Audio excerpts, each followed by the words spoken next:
Praise the lord. మనం దేవునికి ఇచ్చే అతిపెద్ద కానుక ఉపవాసం కాదు, తోటి మనుషుల పట్ల మనం చూపే కనికరం. చాలామంది తపస్కాలంలో టీ, కాఫీలు లేదా మాంసాహారం మానేస్తారు.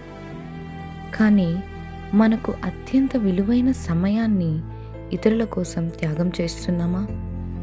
ఈరోజు మీ చుట్టూ ఉన్న ఆకలితో ఉన్న వారికి భోజనం పెట్టడమే కాదు, ఒంటరిగా ఉన్నవారికి మీ సమయాన్ని ఇవ్వండి.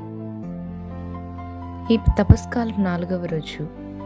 ఈరోజు మీరు దేవునికి ఏమి ఇద్దామనుకుంటున్నారు?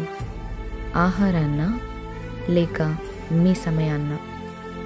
మనం రోజంతా సోషల్ మీడియాలో గంటలు గడుపుతాం, కానీ మన ఇంట్లోనే ఉన్న పెద్దవారితో 10 నిమిషాలు మాట్లాడలేం. ఈరోజు మీ త్యాగం ఇదే అవ్వాలి. మీ ఫోన్ పక్కన పెట్టండి.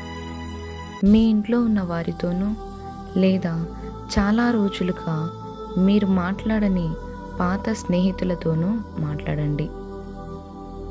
కడుపు మార్చుకోవడం కంటే ఎదుటివారి కళ్ళల్లో ఆనందాన్ని చూడటమే దేవునికి ఇష్టమైన ఉపవాసం. ఈరోజు మీ ఇంట్లో ఉన్న పెద్దవారితో కనీసం 15 నిమిషాలు ఫోన్ పక్కన పెట్టి ప్రశాంతంగా మాట్లాడండి. వారి పాత జ్ఞాపకాలను అడిగి తెలుసుకోండి. వారి ముఖంలో వచ్చే ఆ చిన్న చిరునవ్వే ఈరోజు మీ ప్రార్థన.